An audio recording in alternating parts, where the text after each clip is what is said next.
नमस्कार. नर्मदे हर. माझी नर्मदा परिक्रमा .blogspot.com या संकेतस्थळाला वाहिलेल्या यूट्यूब चॅनलवर आपल्या सगळ्यांचं स्वागत आहे. लेखांक 51. दुधी संगम पंचकोसी यात्रा, रामदासजींचा महायज्ञ, सिवनी आश्रम आणि भटगावचे भग्न मंदिर. शुककुटी सोडली आणि नेमावर गाव गाठले. नर्मदेचे नाभिस्थान नेमावर म्हणून आहे ते वेगळे आणि हे वेगळे. अजून नाभिस्थानापर्यंत आपण पोचलेलो नाही. निमावरनंतर संदूक नावाचं गाव लागतं. या गावातील खेडापती मंदिर आणि गावाच्या शेवटी लागणारे सिंहनाथ मंदिर तसेच या संपूर्ण परिसरामध्ये अनेक पुरातन मंदिरांचे भग्नावशेष बघायला मिळतात. लोकांनी अज्ञानापोटी मंदिरांचे विविध भाग देवदेवता म्हणून पुजलेले आढळून येतात. प्रत्यक्षामध्ये हे मंदिराचा अमलक, कळस, खांब, मैरपी इत्यादींचे मूर्तिभंजकांनी फोडून केलेले तुकडे आहेत हे तज्ज्ञ माणसाला लगेच लक्षात येते. आपण बघू शकतो संदूक गावातल्या खेडापती मंदिरामध्ये देव समजून पुजलेले प्राचीन भग्न मंदिरांचे अवशेष. सिंहनाथ मंदिरातील पुरातन मंदिराचे अवशेष आणि उत्कृष्ट अशा मूर्ती. अशा भग्न मंदिरांचे अवशेष नर्मदा खंडामध्ये अक्षरशः हजारो गावांमध्ये आहेत. गतवैभव लोप पाहून आजची आमची मंदिरे ही अशी उरली आहेत. हे नवीन खेडापती मंदिर आपण बघतोय. इथून पुढे किनाऱ्याने चालताना एक फार मोठा वटवृक्ष दिसू लागला. या वृक्षाची छाया प्रचंड होती. कुतूहलाने वरती गेलो असता लक्षात आले की हा बरिया घाट असून ही धुनीवाले दादाजी यांची तपोभूमी होती. आपण बघू शकताय वाळूच्या या किनाऱ्यावरून चालताना बरिया घाट इथला एकच एक मोठा वटवृक्ष कसा दिसतोय. हा संपूर्ण गोलगर्भित विस्तार एकाच वटवृक्षाचा आहे आणि निळापत्रा म्हणजे साधुकुटी. वटचा वड शब्द झाला. वडला बड म्हणू लागले. डचा र स्वाभाविकपणे इथले लोक करतात, त्यामुळे बडचा उच्चार बर असा शब्द झाला. त्या वडाचा बडाचा घाट म्हणून बरिया घाट. शुद्ध मराठीमध्ये वड्या घाट इति शब्द व्युत्पत्ती कथा. असो, हे स्थान अतिशय पवित्र होते. पुराण काळातील एखाद्या ऋषीमुनींचा आश्रम कसा असावा हे या स्थानाकडे पाहून कळत होते. तिथे बाजूला एक छोटीशी कुटी होती आणि तिथे शिवरामदास नावाचे साधू राहत होते. कुटी आणि संपूर्ण परिसर अत्यंत स्वच्छ ठेवला होता. आपण बघतोय शिवरामदास बाबांची ही कुटी. बाबा स्वभावाने थोडेसे विक्षिप्त होते, परंतु साधूंच्या दृष्टीने हा स्वभाव सर्वसामान्य आहे. त्यांनी मला कालच्या एकादशीनिमित्त केलेल्या भगर आणि भाजीचा बालभोग दिला. तो पोटात गेल्यावर थोडासा आधार आला. त्यांनीच मला सांगितले की जिकोली गावामध्ये असलेला दद्दा यांचा आश्रम त्यांच्या नावावर चालवला जातो आणि तो अधिकृत शिष्याचा किंवा शिष्यपरंपरेतला नाही. हा वटवृक्ष इतका मोठा होता की त्याच्या पारंब्यांचा विस्तार कित्येक मीटर पसरला होता. यातील मूळ वृक्ष कुठला आहे हे ओळखता येणे कठीण होते. एखाद्या मोठ्या बंगल्यामध्ये जशी विविध दालने असतात ना, तशा या पारंब्या पसरून जमिनीत रुतल्यामुळे मोठी मोठी दालने तयार झाली होती. एकाच वेळी किमान 200-300 लोक आराम करतील इतकी सावली या झाडाला होती. इथे काही काळ ध्यानाला बसल्यावर खूप छान वाटले. साधूने तो संपूर्ण परिसर अतिशय म्हणजे अतिशय स्वच्छ ठेवला होता. अक्षरशः एवढा मोठा वृक्ष वरती असून देखील खाली एक पानसुद्धा पडलेले नव्हते. पाने, काड्या, फळे, पक्ष्यांची विष्ठा पडल्या पडल्या ते झाडून टाकत असे. इतकी स्वच्छता राखत असल्यामुळे स्वाभाविकपणे आलेल्या भाविकांना देखील गैरशिस्त वर्तन करण्याची परवानगी बाबा देत नसे आणि हे योग्यच आहे. गुगल नकाशावर या वडाची काही छायाचित्र मिळाली, ती आपल्या दर्शनाकरता सोबत जोडतोय. हे बघा काय स्वच्छ अंगण आहे. खाली माती बरं, खाली जमिनीवर किती स्वच्छता ठेवली आहे पहा. कुठे एक पानसुद्धा पडलेलं दिसणार नाही. ही शिवरामदास बाबांची कमाल. मूळ खोड इथं कुठतरी असावं असा माझा अंदाज आहे. प्रत्येक पारंबी सरळ जमिनीमध्ये घुसेल असे नियोजनपूर्वक पाहिले गेले आहे. इथे आतमध्ये आल्यावर मनुष्य हरवल्यासारखा होतो.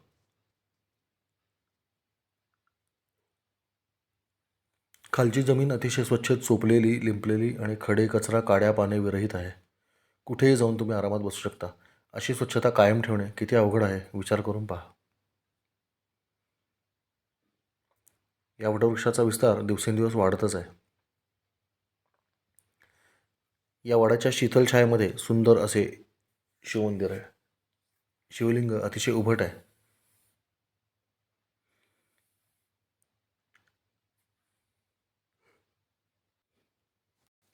बढिया घाटाच्या इथे खाली उतरून वाळूचा मोठा किनारा पार केल्यावर दुधी नावाच्या नदीचा नर्मदेशी संगम होत होता.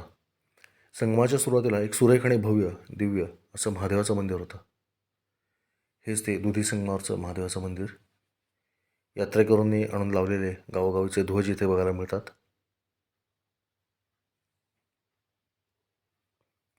या मंदिरामध्ये एक अशी अतिशय घनदाट आम्रवृक्ष आहे, तो लक्ष वेधून घेतो.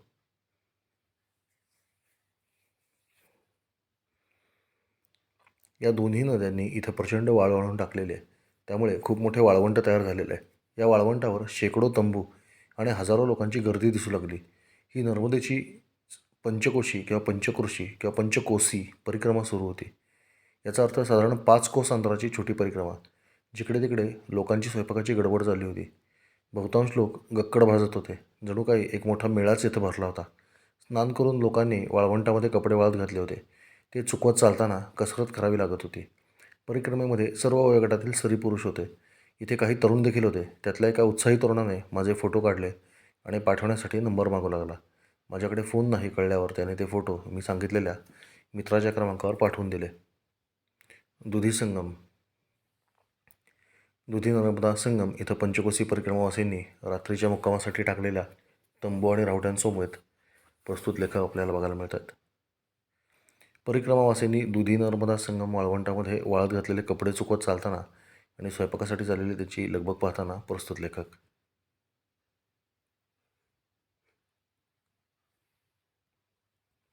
नर्मदेकाठी अच्छा पंचकोसी यात्रा अनेक ठिकाणी होतात. अमरकंटकची पंचकोशी मी पाहिली. अमरकंटकची पंचकोशी मी पाहिली ती आत्ताची पंचकोशी यात्रा. नेमावरची पंचकोशी, अलीकडेच प्रसिद्धीला आलेली उत्तरवाहिनी परिक्रमा, विमलेश्वरची रत्नसागर पंचक्रोशी, ओंकारेश्वर पंचक्रोशी या सर्व पंचकोशी यात्राच आहेत. इकडे याला पंचकोशी किंवा पंचकोसी असं सुद्धा म्हणतात. या लोकांची गंमत काही काळ पाहत होतो. बहुतांश नरसिंहपूर जिल्ह्यातील स्थानिक लोक अधिक होते. आसपासच्या 4-5 जिल्ह्यामधले लोक देखील सहभागी झाले होते. सर्वत्र प्रचंड कचरा घाण करणे सुरू होते. प्लास्टिकच्या पत्रावळ्या, थर्माकोलच्या पत्रावळ्या, प्लास्टिकचे ग्लास इतस्ततः फेकले जात होते. मला भेटलेल्या तरुणांना मी जमेल तितके प्रबोधित करायचा प्रयत्न केला. नर्मदा दुधी संगम स्नानासाठी एकच झुंबड उडाली होती. दुधी नदी आटलेली होती. संगमावरती स्नान करून पुढे पासी घाटावर गेलो. याला पासी घाट, मौनी घाट किंवा सिरसिरी घाट असे देखील म्हणतात. इथे प्रभू रामचंद्रांचे पाय लागलेले आहेत, त्यामुळे हे स्थान अतिशय पवित्र मानले जाते. तिथे शेकडो साधू जमून एक महायज्ञ सुरू होता. एकीकडे भक्त लोकांची गैरशिस्त पाहिल्यावर इकडे साधू समाजाची शिस्त पाहून जरा बरे वाटले. अक्षरशः शेकडो जटाधारी साधू इथे जमलेले होते. एका फार मोठ्या यज्ञाचे आयोजन तिथे केलेले होते. हा सोहळा फक्त साधू लोकांसाठी होता, त्यामुळे सर्वसामान्य लोकांना इथे फारशी संधी नव्हती. परंतु मी परिक्रमावासी असल्यामुळे सर्व साधूंनी माझे चांगले आगत स्वागत केले. विशेषतः भोजनाच्या 2 पंक्ती बसलेल्या होत्या. बाहेर अंगणात सर्वसामान्य ग्रामस्थ व भक्त लोक जेवत होते आणि आतमध्ये आश्रमामध्ये साधूंची पंगत चालली होती. मला तिथल्या व्यवस्थापक साधूने आतमध्ये जेवायला बसवले. भोजनप्रसादी अतिशय उत्कृष्ट होती. हा देखील दुनियाले दादा परंपरेतील आश्रम होता. इथे महंत रामदास म्हणून महाराज होते. ते सर्व व्यवस्था पाहत होते. माझ्याकडे असलेल्या दंडाची चौकशी इथे अनेक साधू महंतांनी केली, कारण असा दंड कोणाकडेच नव्हता. तिथे अनेक साधू संतांशी चांगला सत्संग घडला. अनेक नवीन नवीन परंपरा आणि आखाडे रोज मला माहिती होत होते.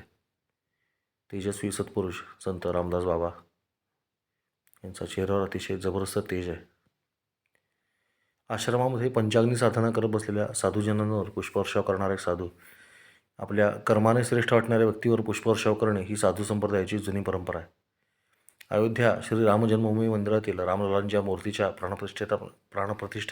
प्राणप्रतिष्ठापनेनंतर मोदींनी बांधकाम कामगारांवरती जो पुष्पवर्षाव केला, तेव्हा मला सिरसिरी घाटावरील हा प्रसंग आठवला. एकाच वेळी पंचाग्नी साधनेला बसलेले शेकडो साधू पाहायलासुद्धा खूप जबरदस्त वाटत होते. त्यांना लागणाऱ्या लाकडांचा आणि गोऱ्यांचा मोठा ढीग मधोमध करून ठेवलेला होता.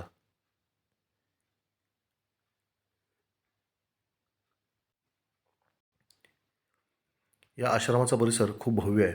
जिकडे बघावे तिकडे साधूच साधू दिसत होते. वरील चित्रात रिकामा दिसणारा आश्रम त्या दिवशी प्रत्यक्षात साधूंनी खच्चून भरला होता. ही त्यांची नेहमीची यज्ञशाळा आपण बघतोय आणि महायज्ञासाठी अशी वेगळी यज्ञशाळा उभी केली होती. आश्रमातलं एक मंदिर. या मंदिरामध्ये देखील मी काही काळ बसलो होतो. मुळात परिक्रमेमध्ये यावे ते सत्संगासाठी आणि इथे तो परिपूर्ण मिळत होता, त्यामुळे इथे मी बराच वेळ दिला. इथे बाहेर भरलेल्या बाजारामध्ये मी एक स्टीलचा कमंडलू विकत घेतला. ही 1 लिटरची अशी किटली होती, जी माझ्या दप्तराच्या बाहेरच्या कप्प्यामध्ये बरोबर बसायची. दुकानदाराने माझ्याकडून नाममात्र पैसे घेतले. खरी किंमत त्याने शेवटपर्यंत मला सांगितली नाही. त्याने माझ्याजवळची जुनी प्लास्टिकची बाटली देखील मागून घेतली. मी त्याला म्हणालो की बाबा रे, हे प्लास्टिक आहे, इकडे घाटावर टाकून देऊ नकोस. घरी नेऊन त्याची विल्हेवाट लाव. त्यावर तो म्हणाला की अहो, गेले 40 दिवस तुम्ही या बाटलीमध्ये वेगळ्या वेगळ्या तीर्थावरचे नर्मदा जल भरत आहात. या बाटलीमध्ये नर्मदा जल भरून मी ती पूजेमध्ये ठेवणार आहे. परिक्रमावासी म्हणून तुम्हाला मिळणारा हा मान खूप काही सांगून जातो, खूप काही शिकवून जातो, खूप काही देऊन जातो आणि खूप सारे घेऊन देखील जातो. आजचा दिवस एकंदरीतच माझ्यासाठी खूप भाग्याचा होता. धन्य आज दिन संत दर्शनाचा, अनंत जन्मांचा क्षण गेला. आणि धन्य आज दिन झाले संतांचे दर्शन, झाली पापा तपातुटी, दैन्य गेले उठाउठी. झाले समाधान पायी विसावले मन, तुका म्हणे आले घरा, तोची दिवाळी दसरा. असे अभंग मनापासून गात पुढचा मार्ग पकडला. या ठिकाणी आपल्याला कोणता लाभ मिळाला आहे हे शब्दात व्यक्त करता येणे अवघड आहे, परंतु सर्वच साधुसंतांनी एकमुखाने सांगून ठेवलेले आहे की संत दर्शनी हा लाभ. हे सतत सर्वांनी चित्तात ठेवावे इतकेच वाटते. पुनरपी पायानं गती दिली. पुढे खैरा बुधिया ओलांडत सांडिया इथे आलो. इथे शांडिल्य ऋषींनी तपस्या केलेली आहे. या गावाच्या आधी नर्मदेच्या वाळवंटातून चाललेलो असताना एक अद्भुत अनुभव आला. मी मनामध्ये नर्मदा मातेचे स्मरण करत होतो आणि तिला मनोमन म्हणत होतो की खूप दिवस झाले तू माझ्याशी प्रत्यक्ष संवाद साधलेला नाहीस. तू मुख्य आहेस की काय? नदी रूपाने दर्शन देतेस, परंतु मला कळेल, मला समजेल अशा माझ्यासारख्याच मानवी रूपामध्ये मला कधी दर्शन देशील? असा विचार करत मी वाळूतून पाय ओढत ओढत चाललेलो असताना दूर वाळूच्या किनाऱ्यावरच शेती करून राहणाऱ्या एका छोट्याशा झोपडीतून कोणीतरी मला हातवारे करून बोलवत आहे असे मला दिसले. नर्मदेच्या अगदी प्रवाहालगत ही झोपडी होती. चुकून नर्मदेचा प्रवाह एखाद फुटाने जरी वाढला असता की ती झोपडी जलमय होणार, इतकी ती जवळ होती. इथे एक अतिशय सुंदर मुलगी मला हात करत बोलवत होती.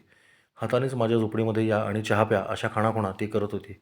अतिशय दारिद्र्यपूर्ण झोपडी होती हे बघताक्षणी कळत होते. मुलीचे वय साधारण 16 वर्ष असावे. तिथे अजून एक 10-12 वर्षांची चुणचुणीत मुलगी होती. दोघींच्या अंगावर परकर पोलके होते. दुर्दैवाने दोघींचे कपडे खूप फाटलेले होते. पुरेसे लज्जारक्षण देखील करता येणार नाही इतपत त्यांचे कपडे फाटलेले होते. झोपडीमध्ये एक म्हातारी बसली होती आणि बाहेर शेतामध्ये एक म्हातारा काम करत होता. मला पाहून तो आला आणि बसायला एक दगड दिला. सवयीप्रमाणे मी या सर्वांची नावे विचारून घेतली.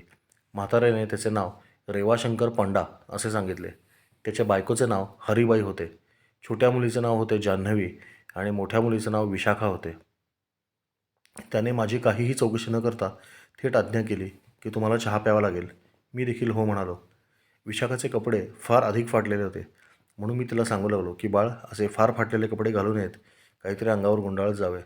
परंतु ती काही बोलत नव्हती. छोटी जान्हवी अतिशय चुणचुणीत मुलगी होती. तिने सांगितले, बाबाजी, विशाखा गुंगी है, वह बोलती नहीं, सिर्फ करके दिखाती है. उसका इशारा जो समझ पाएगा वही उससे बात कर सकता है. मला महादेव पिपरिया इथे नवी कोरी शाल मिळालेली होती. ती मी हरिबाईजवळ दिली आणि सांगितले की ही शाल हिला गुंडाळायला देत जा, तेवढेच लज्जारक्षण होईल.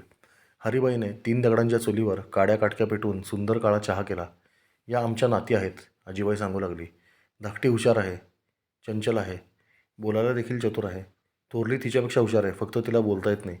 थोडी शांत स्वभावाची आहे, पण तिला काय हवे काय नको ते सर्व ती सांगू शकते. इथून येणाऱ्या जाणाऱ्या परिक्रमावासींवर तिचे बारीक लक्ष असते. आतासुद्धा तुम्हाला येताना तिनेच आधी पाहिले. हा आमचा म्हातारा काही कामाचा नाही. याच्या शेजारून कोणी गेले तरी त्याच्या लक्षात येत नाही. याला ऐकायलासुद्धा कमी येते. खूप हाका मारल्याशिवाय तो ओझ देत नाही. म्हातारीने चहा पदराने गाळला आणि एका फुटक्या कपात मला दिला. त्या चहाला अमृताची चव लागत होती. माझ्या झोळीमध्ये लोकांनी दिलेले काही खाद्यपदार्थ होते. चिक्की, राजगिरा लाडू, फळे, गूळ, शेंगदाणे असे जे काही पदार्थ मिळाले ते सर्व मी त्या मुलींना खायला देऊन टाकले. खाऊन झाल्यावर प्लास्टिक नदीमध्ये टाकू नका हे सांगायला विसरलो नाही. दोघी मुली खदाखदा हसायला लागल्या.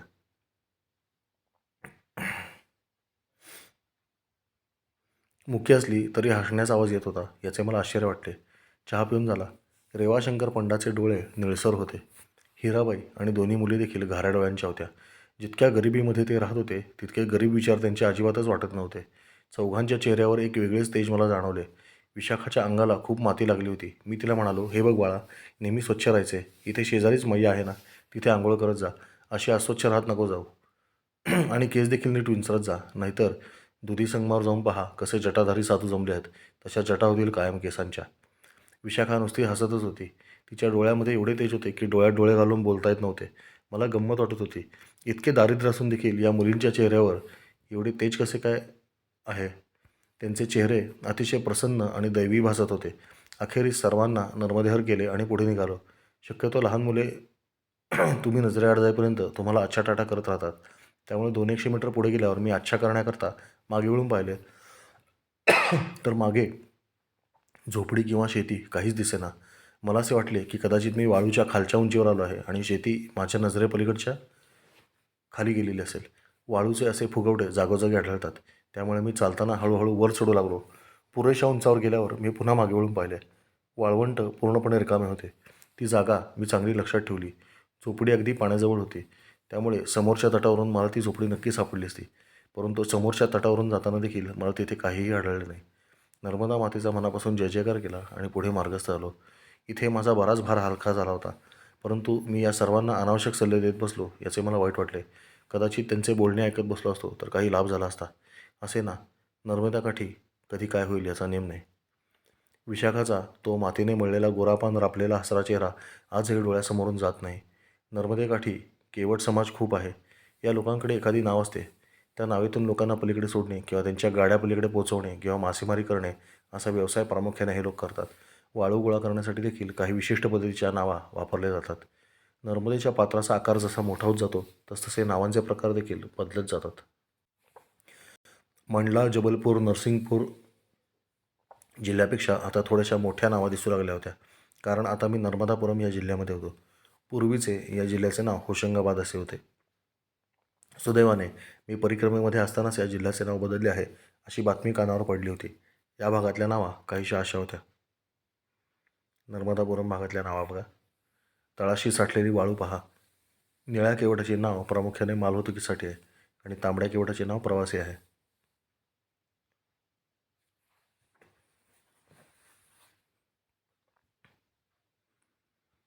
नर्मदा काठची लहान मुलंसुद्धा खूप चांगल्या पद्धतीनं नाव चालवतात.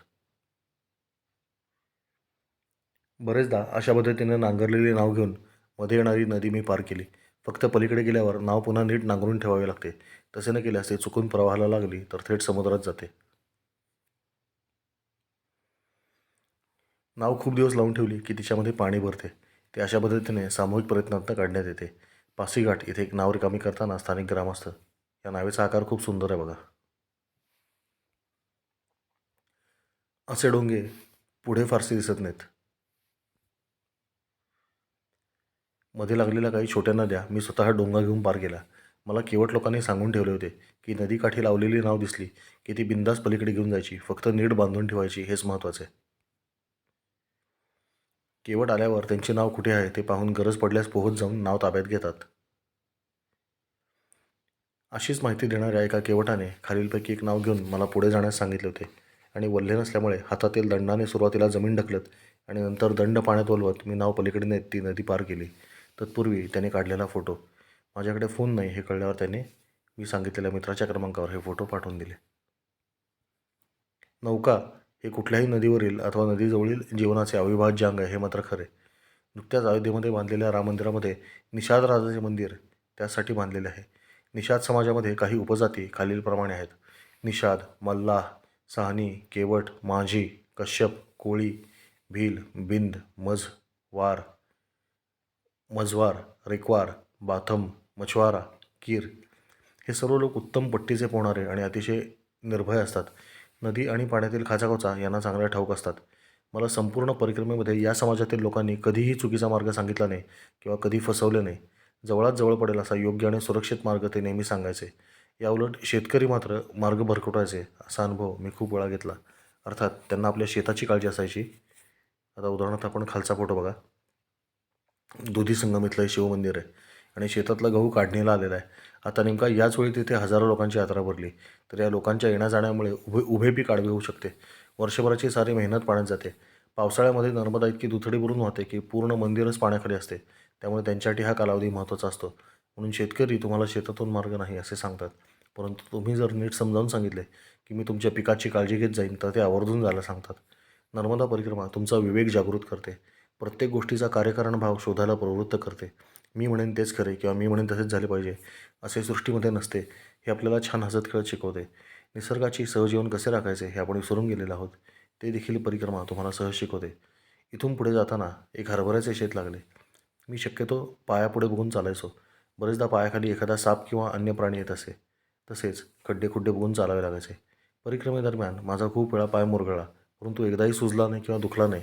पुन्हा सुरळीत व्हायचा. पायातील स्नायूंमध्ये परिक्रमेमुळे अतिरिक्त ताकद येते हे वास्तव आहे. अधिक चालल्यामुळे बोन डेन्सिटी देखील कमी होते असे मला काही डॉक्टरांनी सांगितले आणि तपासून पाहताना ते खरे देखील निघाले. या हरभऱ्याच्या शेतात माझे लक्ष नव्हते. अचानक 30-40 डोकी वर आली. बघतो तो संपूर्ण शेतात बसून वानरे हरभरे खात होती. एक क्षणभर मला असे वाटले की या सर्वांना हाकलून लावावे, परंतु तेव्हा मला असे मोहन साधूने सांगितलेला नियम आठवला. कुठेही काहीही चांगले किंवा वाईट दिसले तरी त्यात आपण डोके घालायचे नाही. कदाचित हा शेतकरी नर्मदेमध्ये घुसून शेती करत आहे, त्यामुळे त्याच्या शेतातील काही वाटा स्वतः नर्मदा माई या तिच्या लेकरांना देत असेल. वानरे मला बघून जरा देखील घाबरले नाहीत. त्यांचा कार्यक्रम त्यांनी चालूच ठेवला आणि मी पुढे मार्गस्थ आलो. आज पुन्हा एकदा मला 100-125 पाणकावळे एकत्र शिकार करताना दिसले. त्या सर्वांनी मिळून शोधून काढलेला हा हुकमी उपाय असं केल्यामुळे त्यांना हमखास शिकार मिळते. तसे एकटे शिकारी पाणकावळे अधिक दिसतात, परंतु या त्यांच्या सामूहिक वर्तनावर संशोधन झाले आहे किंवा नाही हे तपासावे लागेल आणि झाले नसल्यास आवश्यक करावे अशी विनंती मी पक्षीतज्ज्ञांना करतोय. आज मी 25 चित्रबलाक अर्थात पेंटेड स्टॉक यांचा एक मोठा कळप देखील पाहिला. हे चित्रबलाक आहेत आणि त्यांचा कळप. White ibis, black ibis, black headed white ibis, काळा पांढरा खंड्या, असे सगळे पक्षी या भागात खूप आहेत. सिरसिरी गावामध्ये एक विचित्र ओढामध्ये आल्यामुळे एका गावकऱ्याने शॉर्टकट म्हणून मला एक रस्ता दाखवला. इथे एक सरकारी गोशाळा होती. या गोशाळ्यामध्ये मेलेल्या गायी ते बाहेर उघड्यावर आणून फेकत होते. त्या गायी फाडून खाण्याचे काम 20-25 भटकी कुत्री करत होती. मी तिथून जाऊ लागताच ती सर्वजण माझ्यावर गुरगुरू लागली आणि त्या मृतदेहांचा कुजलेला वास त्या संपूर्ण परिसरामध्ये इतक्या दूरवर पसरला होता की विचारू नका. कसा बसा मी तो टापू पार केला. पळत पुढे जावे तर कुत्री मागे लागली असती. त्यामुळे एका शांत मंद गतीने जात या नरकातून बाहेर पडलो. मेलेल्या गायी हा एक मोठा जटिल प्रश्न नर्मदेकाठी आहे. संपूर्ण मध्य प्रदेशामध्ये प्रचंड गोधन आहे. प्रचंड गायींचे अक्षरशः शेकड्यांनी कळप वाटेमध्ये दिसतात, परंतु ही पवित्र गोमाता आटोपल्यावर मात्र तिचे काय करायचे याबाबत समाज अनभिज्ञ दिसतो. मग गुपचूप रात्री नर्मदेमध्ये या गायींची कलेवरे प्रवाहित केली जातात. छोटी 2000 धबधब्यापाशी समोरच्या बाजूला अशा पद्धतीने मेलेल्या गायींचा अक्षरशः खच पडलेला आहे. इथे पाण्याची गती एकदम मंदावते, त्यामुळे गायींची प्रेते इथे येऊन थांबतात.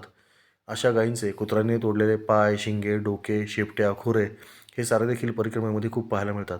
नर्मदा या सर्वांना शुद्ध करते हे मात्र खरे आहे. मला स्वतःला आलेला एक अतिशय विकृत अनुभव तुम्हाला विषय निघाला आहे म्हणून आवर्जून सांगतो. नर्मदेच्या काठाने चालताना सूर्य जेव्हा डोक्यावर येतो तेव्हा शरीरातून प्रचंड घाम बाहेर पडत असतो. शरीरातील पाणीसाठा वेगाने कमी झाल्यामुळे खूप तहान लागत असते. अशावेळी सर्वात विश्वासार्ह आणि जवळचा जलस्रोत म्हणजे साक्षात नर्मदा माई हीच आहे. पटकन पात्राजवळ जावे आणि उंजळी भरभरून पाणी प्यावे आणि कमंडलू भरून घ्यावा असे मी दिवसातून खूप वेळा करत असे. अगदी स्नानाला उतरलेला असताना देखील मी पाणी पित असे. महादेव पिपर या गावाच्या पुढे आल्यावर एकदा असेच मी पाणी पिण्यासाठी पात्रात बसलो होतो. अखंड पाणी पिऊन झाले आणि एकदम हालचाल झाल्यामुळे माझे उजवीकडे लक्ष गेले.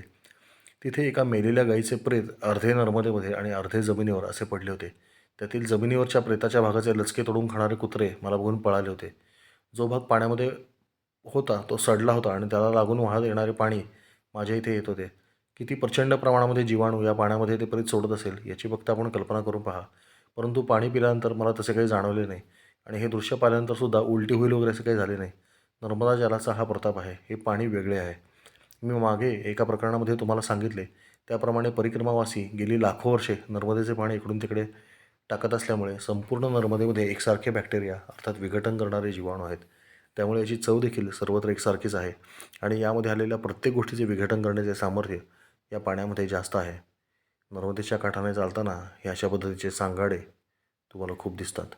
यातली हाडं, कुत्री, लांडगे, कोल्हे इकडे तिकडे पळवतात.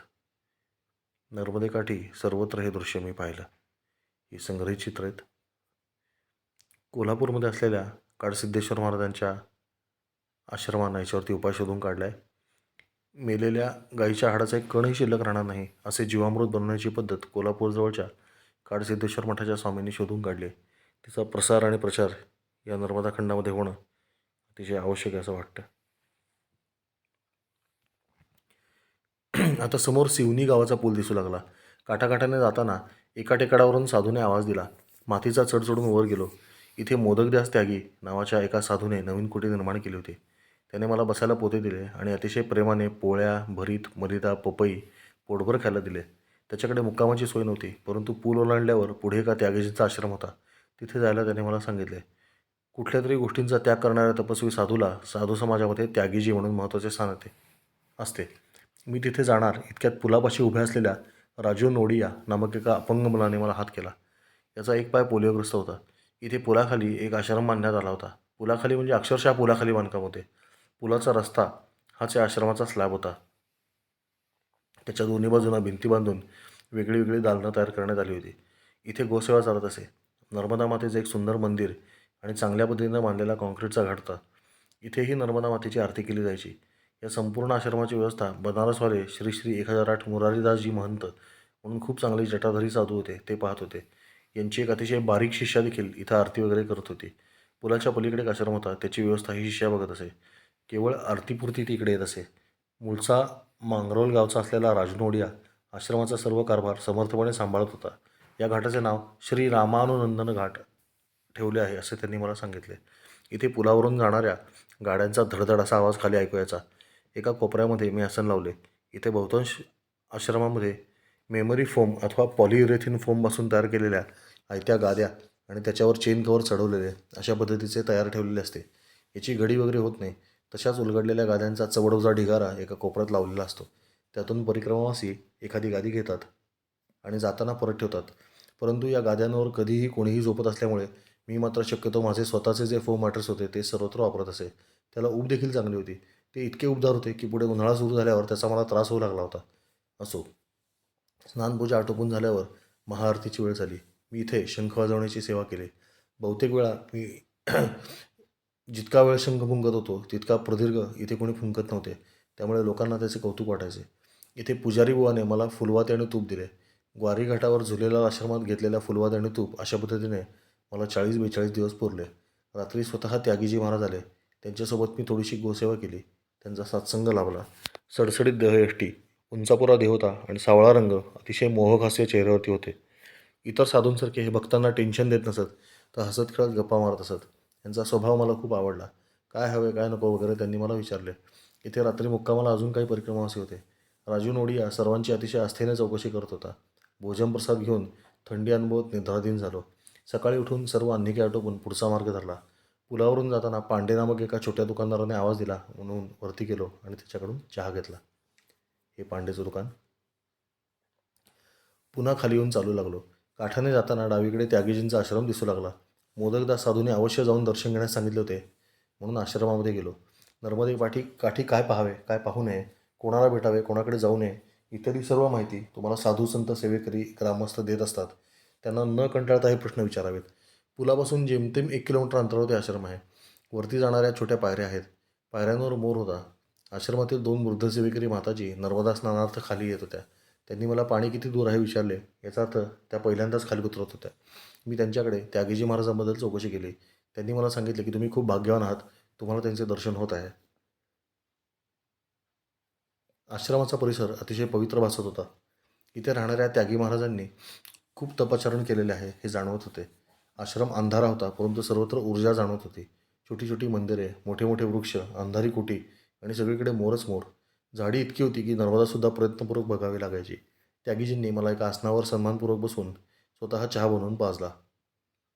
त्यांच्या आश्रमातलं एक देवस्थान आणि शिष्यांसोबत भजन करत बसलेले त्यागीजी महाराज आपल्याला दिसत आहेत. संग्रहित चित्र आहे.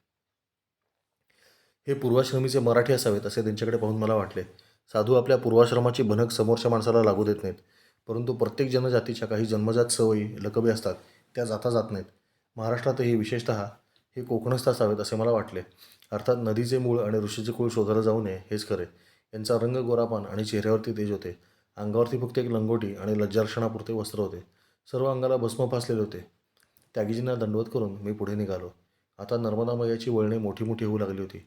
अमरकंटकला 100 फुटावर वळणारी मैया मंडला दिंडोरीमध्ये 500 ते 800 मीटर अंतरावर वळू लागली. जबलपूर जिल्ह्यामध्ये 1-2 किलोमीटरची वळणे होती, तर नरसिंगपूर जिल्ह्यामध्ये 3-3 किलोमीटरची वळणे होती. नर्मदापुरममध्ये 4-5 किलोमीटरचे वळसे होते. वाळूची पात्रेच 1-1 किलोमीटर रुंदीची होती. त्यातून चालताना दमछाक व्हायची. आज थंडी अजिबात नव्हती. गव्हावर दव देखील पडले नव्हते. सूर्य आगोकत होता. खाली तापलेली वाळू आणि वरती आगोकणारा सूर्य. चालणे कठीण होत होते. कसाबसा माछा नावाच्या गावात पोचलो. इथे एक पुरातन रामकृष्ण मंदिर होते. खूपच सुंदर आणि शांत आश्रम होता. एक पुरातन राम मंदिर आणि कृष्णाचं नवीन बांधलेलं मंदिर असं होतं. इथं रामप्रभूंनी स्वतः मुक्काम केला होता अशी मान्यता आहे. एका यज्ञशाळेमध्ये तरुण तेजस्वी उडिया साधू मुक्कामी होता. उडिया साधूने ग्लासभर गरमागरम दूध पाजले आणि बालभोग प्रसाद मला दिला. तो खाऊन मी पुढे निघालो. हे माछा गावातलं नर्मदेचा किनारा. हे माछा गाव आपण बघतोय. इथं नर्मदेच्या काठावरच गावातल्या मुलांनी क्रिकेटचं स्टेडियम बांधलं आहे आणि तिथं सारखे सामने चालू असतात. गावातला सुंदरसा हा आश्रम आणि जीर्णोद्धार केलेलं नवीन मंदिर, पण त्याचवेळी जुनं मंदिरसुद्धा खूप सुंदर आहे. हे अतिशय पवित्र असं स्थान आहे. स्वतः प्रभू रामचंद्र इथं राहून गेलेले आहेत. आश्रमामध्ये अनेक समाधी आहेत. त्यातली एक समाधी, मधोमधी एक यज्ञशाळा आहे. याच ठिकाणी मला त्या उडिया साधूने दूध पाजलं. इथे बसूनच मी दूध आणि बालभोग सेवन केलं. आश्रमातला एक साधू.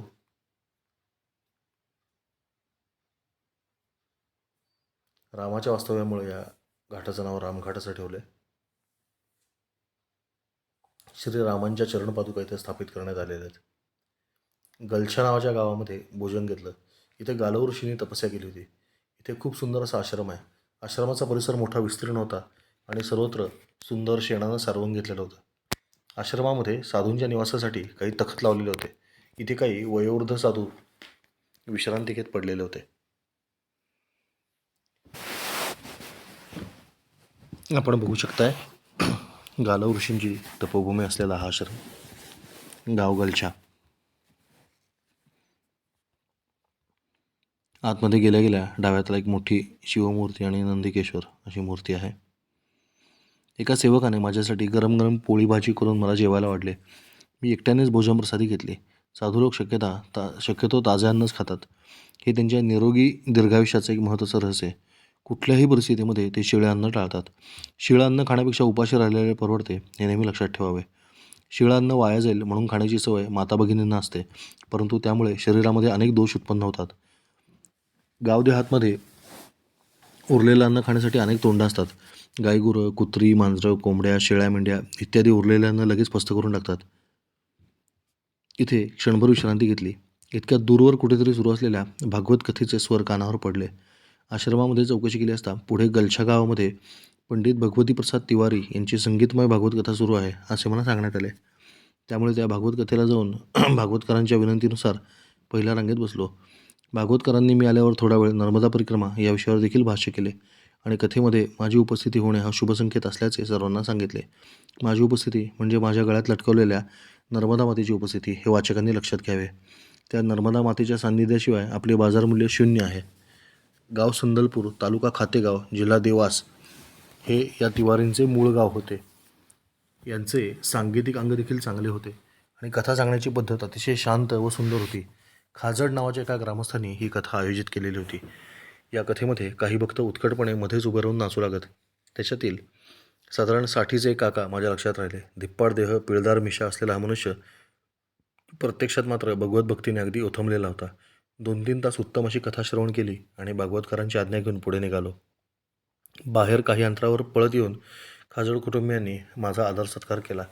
नर्मदा परिक्रमेमध्ये तुम्हाला सत्कार आणि धिक्कार या दोन्हींचा सामना एकाच मनस्थितीतून करता आला पाहिजे, म्हणजे तुम्ही परिक्रमावासी झालात, आणि हेच आयुष्यभर करता आले म्हणजे तुम्ही जिंकलात. भागवतकार पंडित भगवती प्रसाद तिवारी हे अतिशय प्रसिद्ध कथाकार असून यांच्या वर्षभर सतत कथा चालू असतात. अतिशय हुशार, विद्वान आणि तेजस्वी मनुष्य.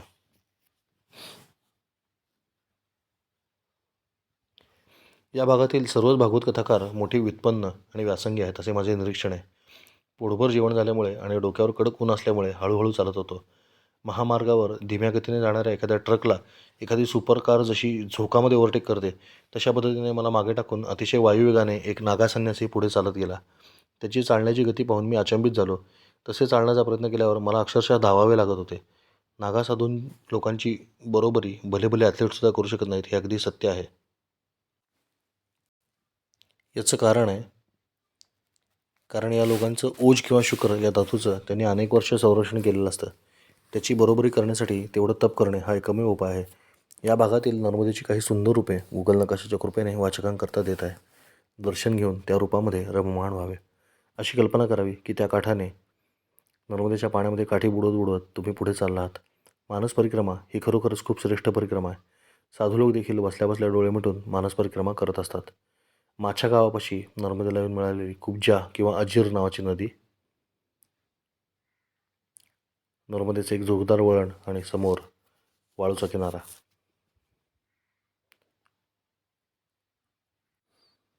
गलछा गावातलं नर्मदा दर्शन.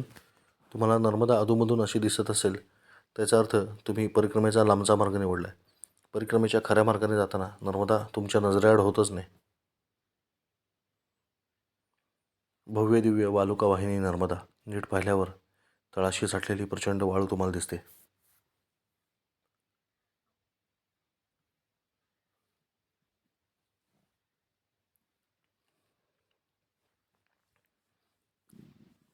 असे कुठलेही बंधन परिक्रमावासीला अडवू शकत नाही.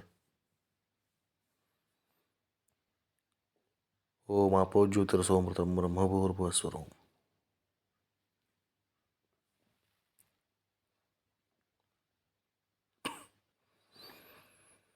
अशा किनाऱ्यावरून सायंकाळच्या वेळी अनवाणी चालताना पायाला मिळणारे सुख शब्दात वर्णन करण्याच्या पलीकडचं आहे. अतिशय मऊसूत अशी वाळू माती नर्मदेच्या काठावर आहे. चालताना अचानक असं एखादं शिवलिंग दर्शन देतं आणि आपल्या हृदयांतर्यामी आत्मलिंग प्रकटतं. वाटेमध्ये नर्मदेच्या अंगाखांद्यावर खेळणारे भाविक भक्त परिक्रमावासीला न बोलताच भक्ती कशी करावी हे शिकून जातात. अशा गर्दीने भरलेल्या किनाऱ्यावर जाताना तुम्हाला किमान 50 वेळा तरी नर्मदेहर असा प्रतिपुकारा द्यावाच लागतो. ओळख पाळख नसलेला कोणीही तुम्हाला अगदी मनापासून नर्मदेहर असा आवाज देतो.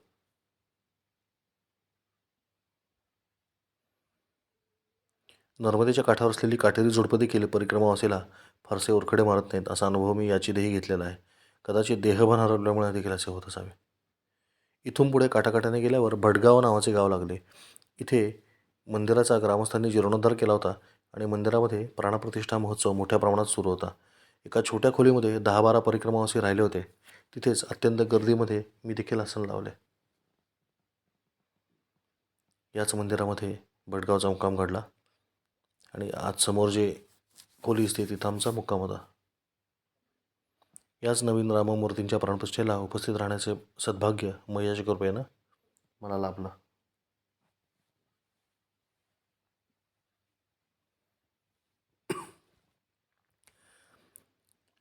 हा मगाचा नागासाधू देखील इथे आला होता. त्याच्याकडून मी नागासाधूंची परंपरा आणि एकंदरीतच आखाडा परंपरा याविषयी खूप मूलभूत ज्ञान मिळवले. हा साधू अतिशय हुशार, तरुण आणि जिज्ञासू होता. त्याचं वय साधारण 30 वर्ष असावं असा माझा अंदाज होता, परंतु तो प्रत्यक्षात 55 वर्षाचा निघाला. कारसेवेमध्ये त्याचा प्रत्यक्ष सहभाग होता. या मंदिरासाठी एक मोठी यज्ञशाळा देखील खाली उभारली होती. तिथे जाण्यासाठी मातीचा धोकादायक उतार बनवला होता. वरती एक मोठे व्यासपीठ होते. मी खाली जाऊन यज्ञाचे दर्शन घेऊन आलो. खाली मोठा जनसमुदाय जमला होता. किमान 1000 एक लोक असावेत. इथे नर्मदेमध्ये मला एका भग्न मंदिराचे खूप सारे अवशेष दिसले. या बाजूला नर्मदा खोल आहे. स्नान करण्याकरता मी जागा शोधत होतो, परंतु या घाटावर प्रचंड गर्दी असल्यामुळे मी पुन्हा वर मंदिरात गेलो. गावातील तरुणांनी मला शेजारी असलेला एक छोटासा नालेवजा बोळ दाखवला. या पांदीतून चालत गेल्यावर नर्मदेचा एक अति धोकादायक घाट लागला. घाट म्हणजे बांधलेले नव्हतेच, परंतु पाण्यात उतरता येईल अशी थोडीशी जागा तयार केली होती. उतार इतका तीव्र होता की काठी 1 फूट पुढे गेली की 4 फूट बुडत होती. इथे स्नान करून काठावर बसूनच मैयाचे पूजन केले. आपण बघू शकताय भडगाव इथल्या भग्न मंदिराचे नर्मदेमध्ये बुडालेले अवशेष. मंदिर एवढं भव्य आहे की उपग्रहाच्या फोटोमध्ये पण दिसते. आणि खाली छोटीशी नाव दिसते ना, बरोबर त्याच ठिकाणी मी बसून स्नान केलं.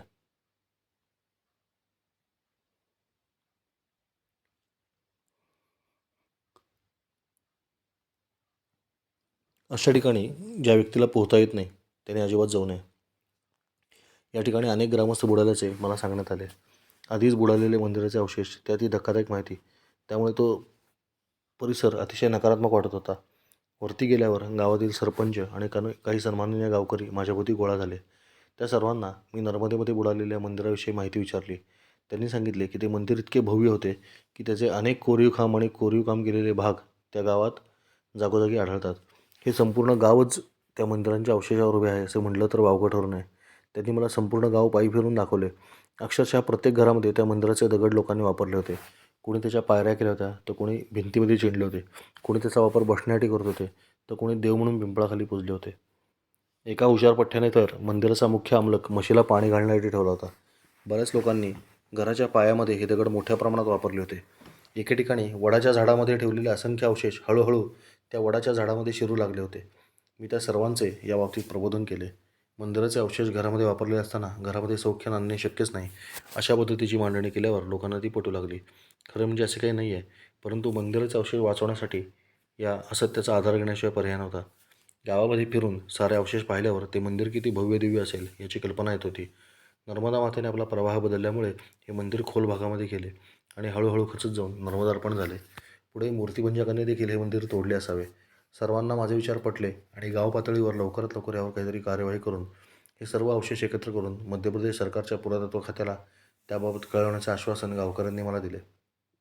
यामध्ये प्रामुख्याने धोलीचंद पूर्वीय हे सरपंच होते आणि त्यांच्याबरोबर राजकुमार पूर्वीय, उत्तम पूर्वीय, रामजी पूर्वीय असे त्यांचे भाईबंद होते.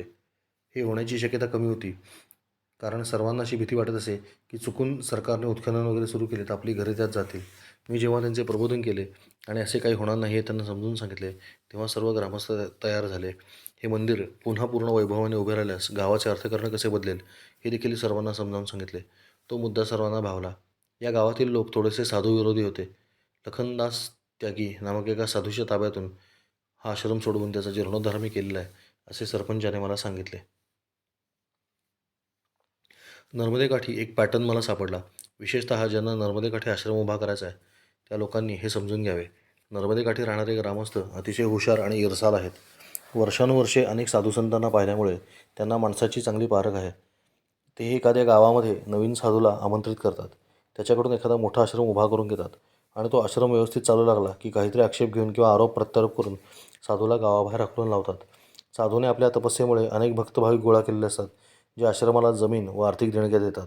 साधूला हाकलून दिले की ही सर्व मठाची संपत्ती ऐतीच ग्रामस्थांच्या मालकीची होते. याच पद्धतीने ताब्यात घेतलेले अनेक मठ मी पुढे पाहिले. आपल्याकडे मीडियावाले सुद्धा साधू जीवनाचा स्पर्श देखील नसताना किंवा साधू जीवन किती कठीण आहे याचा अंदाज नसताना एखादी साधूची प्रचंड बदनामी करून लोकांची मानसिकता साधूविरोधी करण्यामध्ये मोठा हातभार लावतात. हे चुकीचे आहे असे माझे मत आहे. आपण स्वतः अनुभव घेतल्याखेरीज अनुमानाने काहीच बोलू नये, लिहू नये आणि प्रस्तुत करू नये. किमान इतके पथ्य कोणीही पाळू शकतो. रात्रभर मंदिरामध्ये भजन चालले होते. त्यामध्ये मी सहभागी झालो. पहाटे 4 वाजता उठून जमलेल्या ग्रामस्थांना पुन्हा एकदा मंदिराच्या भग्नावशेषाचे महत्त्व सांगितले आणि काहीतरी कृती करण्यासाठी वचनबद्धता घेतली. उजाडल्याबरोबर पुढे मार्गस्थ झालो. नर्मदेचा विस्तीर्ण किनारा साथ घालत होता. लवकरच मी नर्मदा मातेच्या नाभिस्थानापर्यंत पोहोचणार होतो. नर्मदे हर, नर्मदे हर.